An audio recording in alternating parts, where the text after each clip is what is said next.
Hello, Red Clay. My name is Sam Golder. I am the Senior Director of Teaching and Learning for the Red Clay School District, and I want to welcome you to a brand new show called The 3 R's. That's right. On this show, you are going to learn about all of the exciting curricular initiatives that we have going on right here in Red Clay. You know, this year in our school district, it's been as challenging as ever coming off of this pandemic that really still is hanging around. But our teachers have just been spectacular this year in delivering our content on a day-to-day basis. Our curricular resources have never been more in tune to the work that our teachers are doing in the classrooms. Our high-quality materials at the elementary level, including our ReadyGen ELA materials, our math expressions, mathematics materials, are really doing the job to allow our students to come back to school, get on their grade level expectations, and catch up some of that material that they may have lost during those years of the pandemic that we've all experienced. Now, you know, as we welcome you to this show today, we're going to have two exciting guests for our first episode. We have our Supervisor of English Language Arts, Dr. Geisha Beard. She will be with us after the break. And in addition, we have Miss Jody Albers, who's been the Supervisor of Mathematics for Red Clay for quite some time. It's going to be an exciting first episode of the 3 R's, and I'm going to welcome you back just after this break.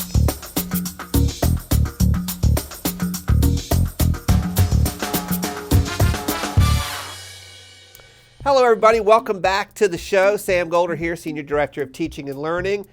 So pleased today to have with us Supervisor of English Language Arts, Dr. Geisha Beard. Welcome to the show, Geisha. Thank you so much. Great to be here. Dr. Beard's been in this position for a number of years, but clearly the last couple of years in Red Clay have been like no other.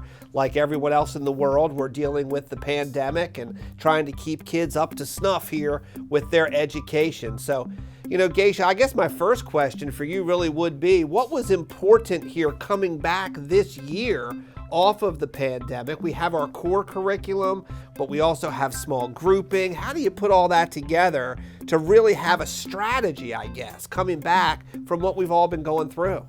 Well, as we all know, that COVID has impacted our lives in many ways. And one area it has impacted is our students' learning. And we know that we have students that it's broken up their learning for multiple different reasons, whether as far as attendance goes, with our remote learning setting, even though we did our best, but we know that for some of our students, that was not the best environment for them. So because of that, when we came back, we brought our teachers together and we talked about differentiation. We've provided training and we've talked about differentiation for years, but now differentiation is more important than ever. We have students that have various needs in all of our classrooms. And so we want to make sure that we are targeting our instruction to address all of our students' needs. So small group instruction is key. And we are asking all teachers, K through 12, to think about how they can find time in their instructional day to provide individual students with support when needed. So not only did we provide teachers with this training, but we've also gone back and looked at our instructional materials to see what we have. Do we have the appropriate supports for teachers to do this? And in addition to that, looking at our curriculum maps to see how can we better structure them, that we can really drive home this importance of small group instruction, but also, most importantly, giving teachers the supports, the resources, the materials, making it more teacher friendly, so that as they're dealing with everything else in the day, that we're not going to allow our curriculum maps and our resources to be a barrier for them to provide to students for what they really need. Well, that's great. And I know as we've done our visits, and we've done so many here this fall, you know, some of the most exciting stuff we've seen really has taken place in these small groups over at the reading tables. What's the difference in your opinion there? You get kids in front of a teacher, just 3 or 4. What's a teacher able to do there that they're not able to do really in front of a group of 20 or 25? Yeah, and you know what we like to sell it as small group instruction is the heart of instruction. It is the heart where you really have the opportunity to give every student in your classroom that your own personal time with them. And in a whole group time, which is also it's an important component of our instructional block. So there's still a need for that. But during that whole group, that's where the teacher is really focusing on those grade level standards and skills, and they're teaching to all of their students at once. So you can only imagine if you might have a student that may need some additional scaffolds, that may need a lot more background knowledge that needs to build up to be able to address those grade level skills. When you get them in that back kidney bean table, which we see in our elementary classrooms, when you get them back to that table, that's where you can then really think about, what does this individual student need? What background knowledge do I need to build for this student so that they're able to be successful with the grade level skills?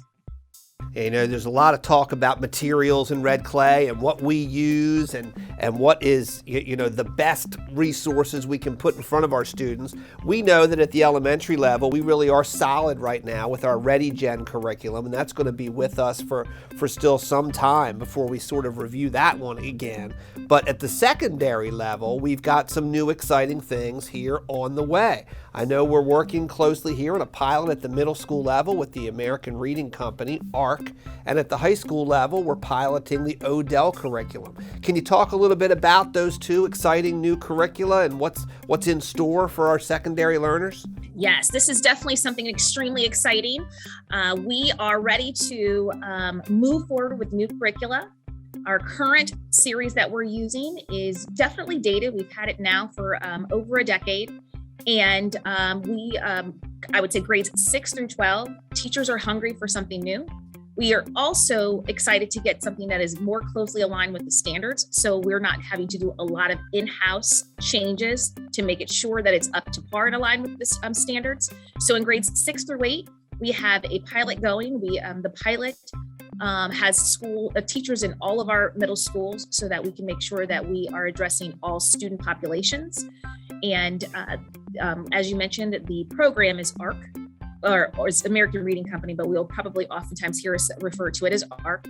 And I would say what's probably the most, I would say is the best difference in this program that we've been using in the past is that it comes with materials for differentiation. So tying in exactly what we talked about earlier, the need to really target individual skills. We've asked our middle school teachers to do this. And in our secondary world, our secondary curricula has not caught up with where we are in elementary, where you have all of these various different pieces. So we've asked teachers to do this. We've trained them on differentiation. We've trained them on small group instruction, but then we have to go out and find the materials. ARC has it there for them. It's built in. And that now we just need to continue to provide the training for our teachers to see how to best implement this in their classrooms. In our high school world, super excited that we are looking at the Odell curriculum. It is an open source resource. And our teachers, we're fairly new in this pilot. They started a little bit later than our middle school, but right off the bat, getting lots of positive feedback. I would say what the high school teachers really like about this program than what we're used to in the past. The students are reading real stuff. They are looking, one of the units, they're reading Friday Night Lights. They are reading things that are really that the students can relate to. It's topics that are happening in the real world. What we find with this curricula, they change with the times. So what's happening in our current events, the students will be able to address it and have conversations about it in their classrooms. So that might mean in a couple of years, we may be looking at a whole new different anchor text that they're going to read because times are changing. Our current events are changing, and we want to make sure that we stay up to date. That's great. I know how both curricula sort of lend themselves to some cross-curricular conversations as well.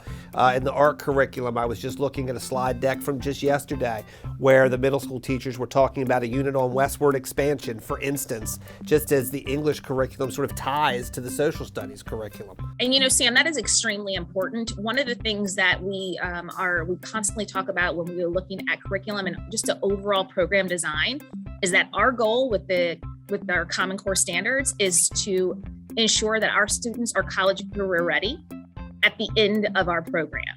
And one thing that we know is that when they leave, everything is not going to be about just ELA. They need to understand how all of these things are connected. Also, our Smarter, our state exam, as well as SAT, that's exactly what it looks like. it was very interesting. One of the comments from one of our ELA teachers when they were looking at the new exams, they said, "This looks like a social studies test. What's going on?" And I think that's exactly what we need to make sure that we're keeping in mind, that we're not just preparing our students just to look at, our literature that we love, but we need to look at that literature, but we also need to see how are their reading skills can allow them to attack very dense text that has more of a science background, or dense text that has more of a social studies background. So then when they go out into their careers that may not be linked to Romeo and Juliet, they are fully prepared. Understood. Now, Dr. Beard, especially right now, I think families are looking for any way possible they can support what we do in the schools on a given day. What are some strategies folks can use at home to support literacy development and support the skills that you and your team are promoting here in Red Clay? So let's start with our young readers. And when I say our young readers, this is even before they enter into kindergarten. Reading development really begins with our babies. And so just thinking about, first and foremost, teaching them the concept of print. And what does that mean? That means that we are teaching them that these funny looking symbols that are out there in the world, they actually communicate something, those things that letters, but we don't need to teach them the letters. But if they see me as their mother, I am writing down my grocery list, and then I go to the grocery store and I'm constantly going back and looking at this list. And then I might even point out and say, I need potatoes. And I point to the sign that says potatoes. That's just, without me having to give them explicit instruction, that's teaching them that, these letters, they mean something and it's communicating something to me. The other part of concept of print is what we've talked about for years, is the importance of reading to your child.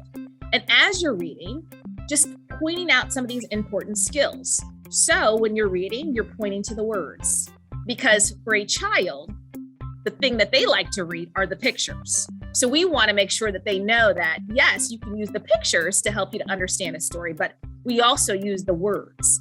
And so it's just those various little small things that we can do that gets them prepared. The other thing that was important is just to also think about just some of those early phonological awareness skills. So thinking about the sounds that they're hearing. So you can do a lot of the word play, and this moves us up, not just with our young readers, but now we're moving into our early elementary grades. So rhyming. If you are looking at letters, maybe talking about the letter sound, doing the name game. Banana, Fana, Fofana, and just a lot of those different types of things, alliteration games, that just starts to build their ear for sound. Now, as you're moving up into your middle to late elementary grades, the importance of really just having those conversations with your students. A lot of times we think about literacy and we think about reading. It's all about reading, but it's also about speaking and listening. It's also about writing. But the big key with learning to read and being able to comprehend is having a strong vocabulary. And one of the easiest ways we can build that at home is by sitting with our children and letting them hear conversation. Right. And thinking about, in those conversations, using some words that may start to pique their ears. And we like to call those academic vocabulary. So if you're talking about a car, instead of just saying car, say the word vehicle. But just those small changes they start to build their vocabulary, but then they can transfer that over to their reading. And when they start to read a lot more of this academic vocabulary, they have a deeper understanding. Moving into middle school and high school, I would say the importance really there is just really, just showing some engagement with your students and what they're doing. Engage with the teacher so that you can stay abreast with what's happening in the classroom, but then also having conversations with your child when they come home. What did you do today? Do you have any homework? Let me see the homework. I think a lot of times when you're for our children, when they know that we are invested and we are going to, we're going to check. It actually does really make a difference. Even when they're older and they feel like they know everything and they don't, want to be bothered with their parents. I think it is very important that the parents still are there checking in with teachers. Teachers have various different platforms now where it's not even that you have to ask and rely on your child to say if they have something going on, but you can just look right there online. So I would just say that that's probably one of the best ways that we can do that for our secondary students. It's great advice for parents and great information about our curriculum here in Red Clay. We're blessed to have your content knowledge on the team, Dr. Beer, and I want to thank you so much for being with us on the first episode of the 3 R's. Thank you. Glad I was chosen for this. So we are going to send it to a commercial, and folks, when we come back, we're going to look at the next half of the 3 R's. Well, that's not really a good mathematical problem, but maybe she can explain that to me. Because we have our supervisor of mathematics coming up, Miss Jody Albers.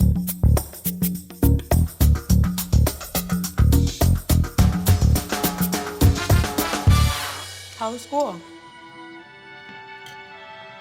Wow.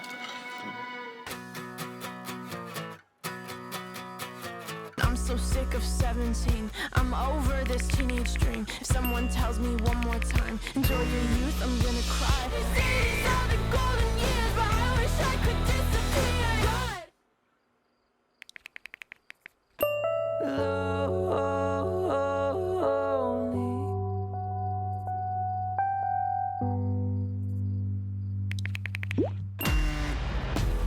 I'm just a mess, now I'm just a mess, and you're just a person that changed my life.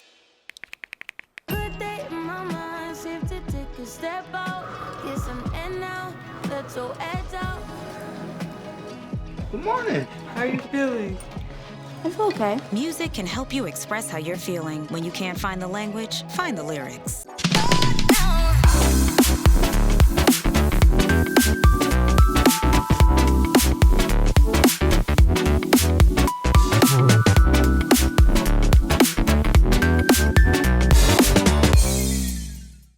Hey, welcome back, Red Clay. Sam Golder here again, Senior Director of Teaching and Learning. We are honored today to have with us our Supervisor of Mathematics, Miss Jody Albers. Hi, Jody.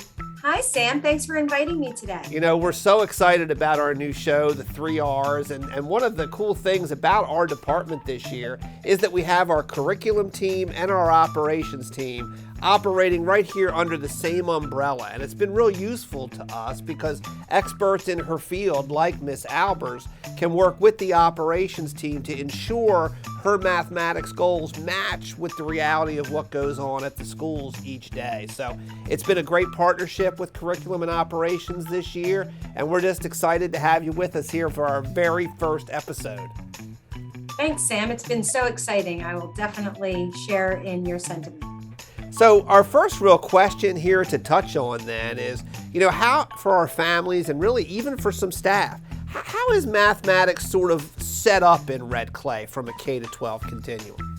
So when we look at the vertical trajectory, we can say that Red Clay focuses our math program on developing conceptual understanding, procedural skills and fluency, and also the application of those skills and fluencies.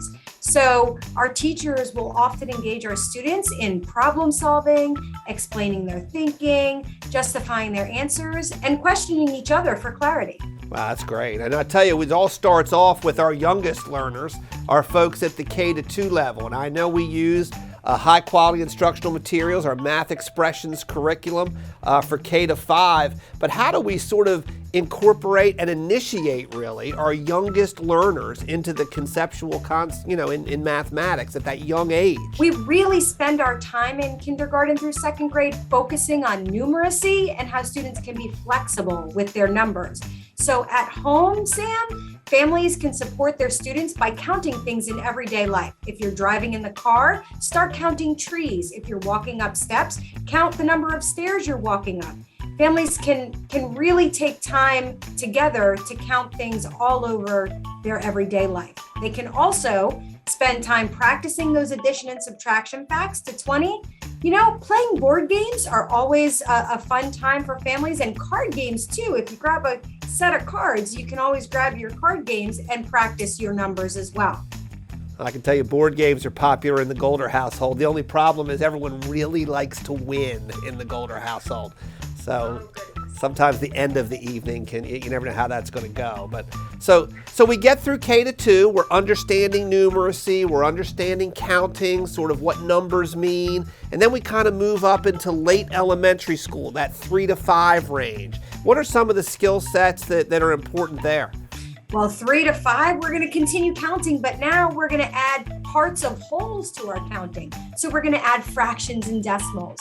Students begin thinking about fractions on number lines and recognizing where they're located on a number line. They also recognize that the same fraction has many names. It has equivalent forms. So for example, I could say 1/2 or 2/4 or even 10/20.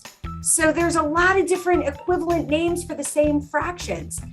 In order to do that, our students really spend a lot of time on their multiplication facts. So families, help us out. Let's get those multiplication facts really becoming automatic. We want our students to have automaticity with their facts. So play lots of games, make it fun to learn their multiplication facts. Now, Red Clay at the middle school level is unique in some ways in that we have on grade level mathematics, Math 6, Math 7, Math 8. But in Red Clay, we also have the opportunity for students to take some high school courses at the middle school level. There's an algebra opportunity and even a geometry opportunity in our middle schools. How does that all sort of work together as a middle school system in mathematics? That's a great question, Sam. So we really, in all of those courses, continue our study of numbers. We are now using our whole numbers, our fractions and decimals, and we're adding algebra to that, looking at expressions and equations. We're also talking about the relationships of part to whole with ratios and proportions in all of our courses at our middle school level. With that, as families, start having your students think really critically and strategically about how to win like the Golders like to win, and play games like checkers, chess, and Monopoly. And so now you're in the Red Clay system. You've progressed through K-2, you're understanding numeracy, you're understanding parts to whole.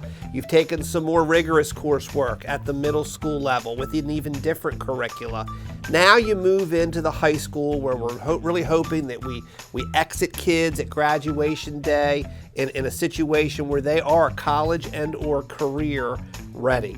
What coursework at the high school level do we utilize, and what skills are important as kids march toward that next level of post-secondary? Well, Sam, in our high schools, we have a variety of different math courses and multiple pathways from calculus to statistics. There's just so many pathways that students can take. So they're going to pull all of their current understandings together and figure out which of those pathways best fits their needs for post-secondary. So they're going to say to themselves, what do I want to do outside of this K-12 Red Clay bubble that I've been in? So what we're going to do is have families talk and research mathematics related careers and places, pathways of study in their college education, and see, do I have a pathway in college? Do I want a math related career?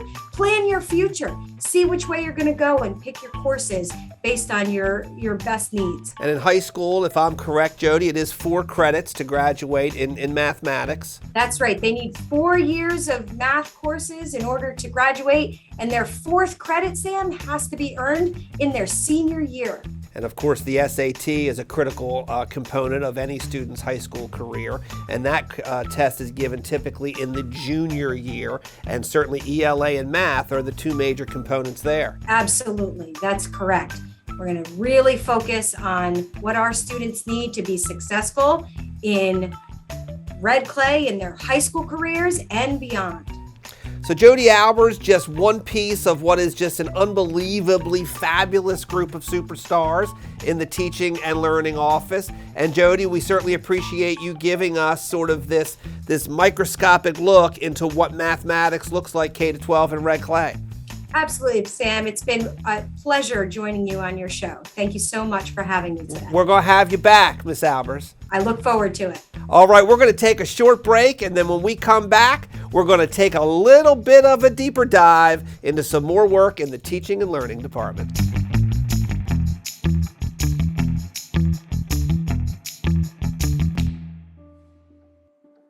I remember this one moment. I ran to kind of the water edge, and my mom said something along the lines of like, now it's your turn. Take that first step. When I became a mom myself, I feel like my whole world changed. there's some light within her that makes me continue to do the climate science work that I do. You don't have to be a climate scientist to want to protect the earth. As moms, we care about our children and the environment they grow up in. And for Mia, I want you to know that I worked really hard to be a part of the change and to make it a better place for you.